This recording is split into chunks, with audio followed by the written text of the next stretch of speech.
И здравейте, аз съм Станимир Танев и днес ще ви покажа по-точно как се снима. Влизате в Google Play и пишете аз Screen Recorder. Така снимам. И го изтегляте. И като го изтеглите, ще ви стане такава иконка, такава. И после натискате върху нея и ви излиза това правоъгълниче. Първото червеното го натискате и така заснемате клипа.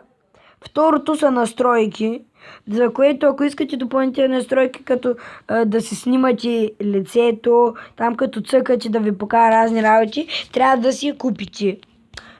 Според мен няма за какво. И това следващото е галерия и следващото е да излезете от приложението. Това е цялото приложение. То не е точно приложение, да, приложение си все пак. Ето го. И много лесно се работи с него. Ето, да ви покажа, ето така е. Така изглежда. Така.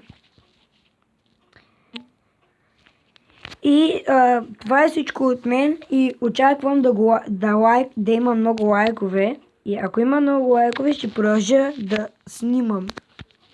И това е от мен. Чао!